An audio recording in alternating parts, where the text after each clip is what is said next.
Hola, esta es la presentación de mi proyecto final del Seminario de Ciencias de la Computación, Neuronas y Redes Neuronales, Modelos y Aplicaciones a la Ciencia de Datos.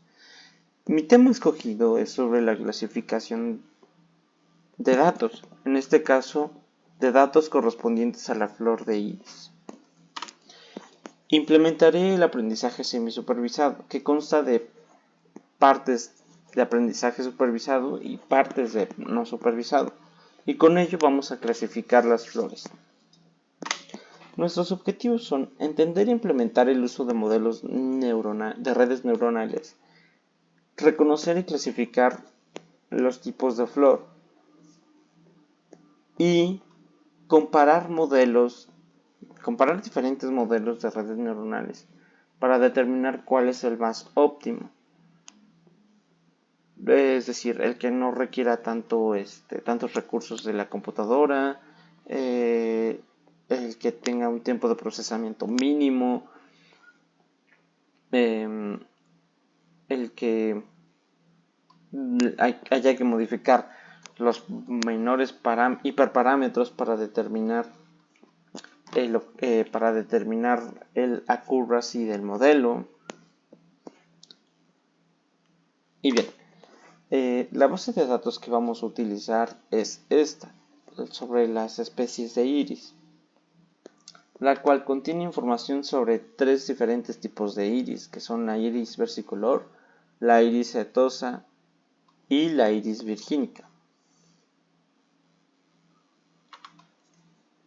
Nuestro conjunto de datos consta de 4 columnas de datos numéricos, correspondientes a la longitud del sépalo, el ancho del sépalo, la longitud del pétalo y el ancho del pétalo. En la imagen de la izquierda observamos a qué corresponden estos datos representados en la flor. El sépalo es la parte de la flor que recubre a los pétalos. Y bien, nuestro análisis de datos comienza con la observación de nuestros tipos de datos. Es decir, la siguiente imagen nos muestra el número de columna, la columna, cuántos datos contiene cada columna y el tipo de dato. Observamos que de tanto la información del sépalo como del pétalo contienen 150 datos y el tipo de dato es flotante, es decir, número. Mientras que en la columna de especies de igual 150 datos, el tipo de dato es objeto, es decir, que no es un número. En este caso es una cadena, que como observamos en la figura 6, corresponde a las especies iris setosa, iris virgínica e iris versicolor. Bien, la distribución de nuestros datos es la siguiente. Las líneas rojas representan la desviación estándar y la línea azul representa la media.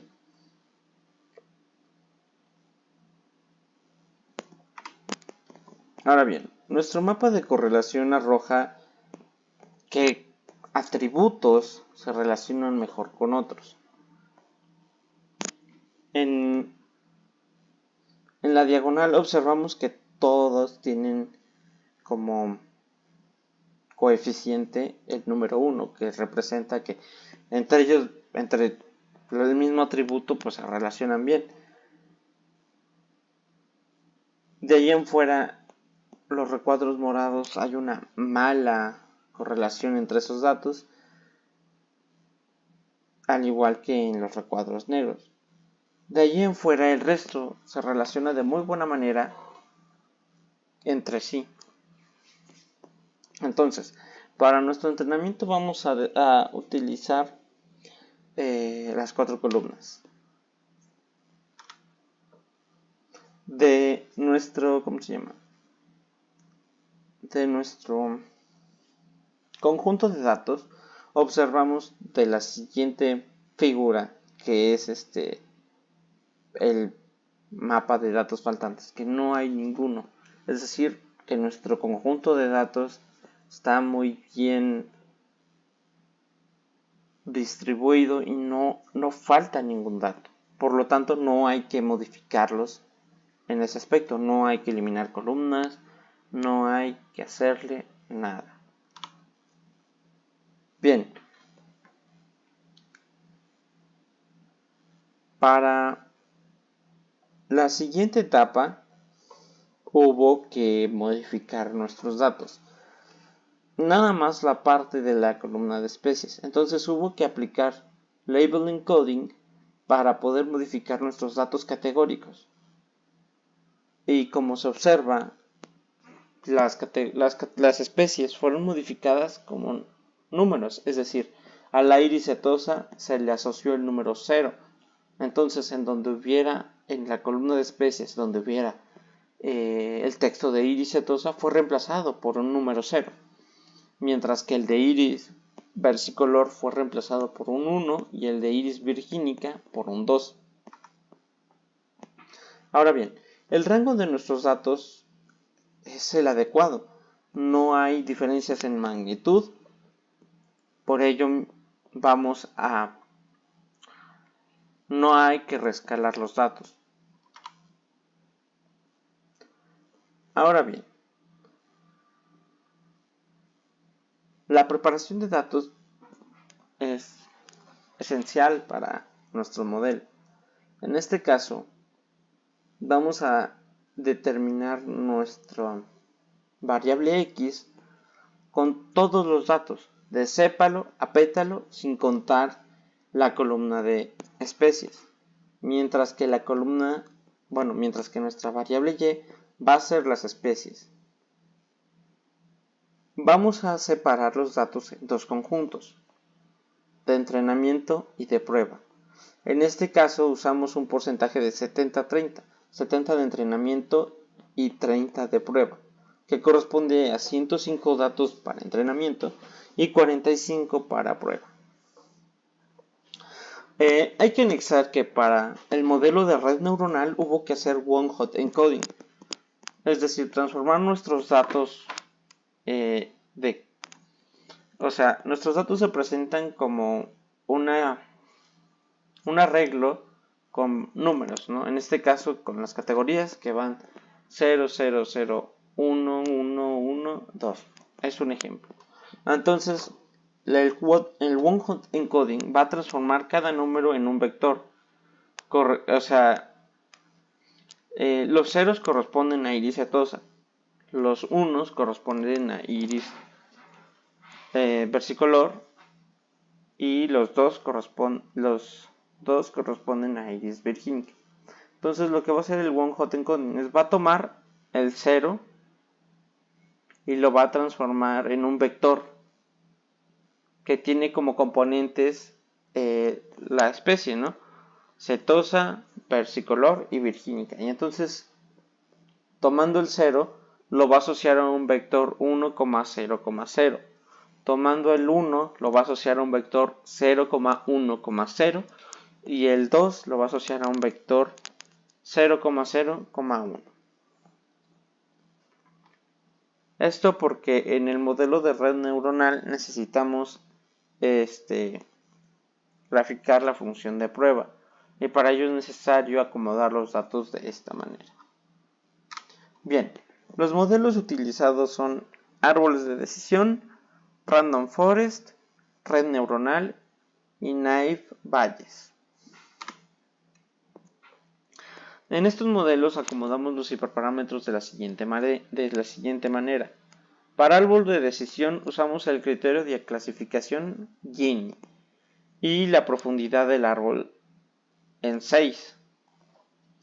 Para Random Forest usamos 3 árboles de decisión de una profundidad de 6 cada árbol. Para red neuronal usamos 3 capas ocultas. La de entrada, la intermedia y la de salida. En este caso, la de entrada consiste en cuatro neuronas. La intermedia en 10 con una función de activación ReLU y la de salida con 3 con una función de activación softmax. Para el modelo de Navier-Bayes no tuvimos muchos hiperparámetros que variar. El único que podríamos variar era la varianza, pero la dejamos en default. Bien, los resultados obtenidos son los siguientes. Para el árbol de decisión observamos hicimos una comparación de precisión con profundidad del árbol. Mientras la precisión iba aumentando, la profundidad del árbol iba en aumento, la precisión también. Entonces, desde una profundidad de 3, el árbol de decisión ya daba una precisión del 100%. Bueno, mientras que en 2, la precisión era por debajo del 100%, pero por arriba del 90%.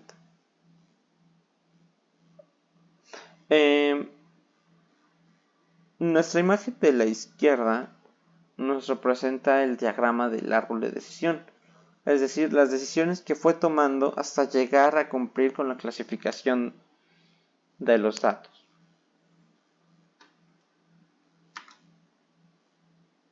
De aquí podemos obtener la matriz de confusión, que como observamos logra clasificar perfectamente nuestro conjunto de pruebas. Logra identificar los 19 datos de iris setosa, los 13 de versicolor y los 13 de virgínica. Ahora bien, el siguiente modelo utilizado fue el de Random Forest,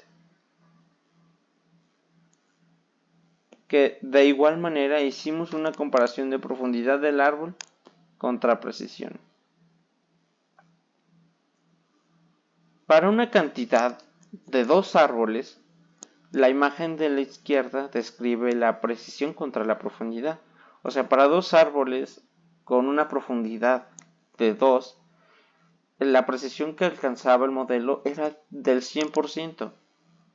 Mientras que para 3 árboles, desde 1 de profundidad, el modelo ya alcanzaba el 100%. Entonces, este modelo es muy poderoso para la clasificación. De igual manera, la matriz de confusión nos permite observar que el modelo logra clasificar perfectamente los datos. De igual manera, 16 para setosa, 13 para versicolor y 13 para virgínica. En el modelo de red neuronal graficamos la función de pérdida y observamos que el entrenamiento se comporta de una buena manera.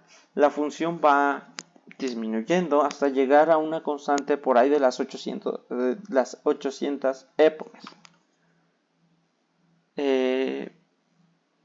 La gráfica azul corresponde a los datos de entrenamiento y la gráfica naranja corresponde a los datos de prueba. Aquí observamos a partir de las 450, 500 épocas que el modelo se comporta mejor con los datos de prueba. Esto podría deberse a cómo está distribuida las capas y la cantidad de neuronas. No debería ocurrir esto, ya que pues nos indica que hay un problema en el modelo o en cómo acomodamos los hiperparámetros. Pero de igual manera el modelo logra una clasificación adecuada de los datos. Bien, el siguiente modelo fue el de Navier-Bayes y para poder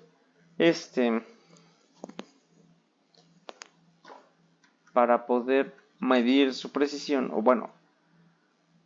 su precisión, usamos validación cruzada. Es decir, en este caso no usamos un conjunto de prueba o de entrenamiento. Simplemente de nuestro conjunto total de datos los parte en este caso en en este caso en 10 pedazos, ¿no?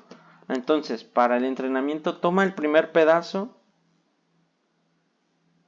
o sea, del primer pedazo entrena el modelo con los demás y lo evalúa sobre este. Y lo va repitiendo así hasta los 10 pedazos de los datos que fueran en los que fue partido el conjunto. Y vemos que aquí tuvo problemas para la clasificación. Mientras que en la diagonal nos debería dar 50, 50, 50, vemos que el modelo se confundió con la iris versicolor, ya que 3 datos de la iris versicolor nos los puso en la virgínica y 4 de la virgínica los puso en la versicolor.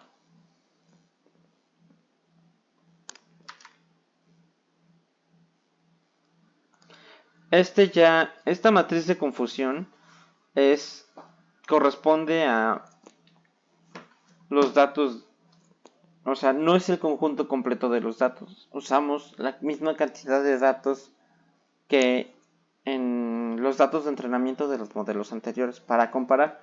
Y en este caso observamos que hace una clasificación adecuada también. O sea, entre menos datos tenga el conjunto de datos, los clasifica de mejor manera. Y bien, aquí está la comparación de las 4 matrices de confusión, donde observamos que todas tienen un comportamiento correcto a la hora de clasificar las flores. Pero bueno, como conclusión, observamos que el modelo de Random Forest es el más adecuado y poderoso, porque requirió menos tiempo de procesamiento, menos recursos computacionales y la variación de hiperparámetros fueron mínimas. A partir de 3 árboles con una profundidad mínima, lograba clasificar perfectamente nuestros datos de prueba. Y bien, por mi parte es todo. Aquí presento las referencias del proyecto y aquí están las referencias de las imágenes utilizadas en la presentación. Muchas gracias. Hasta luego.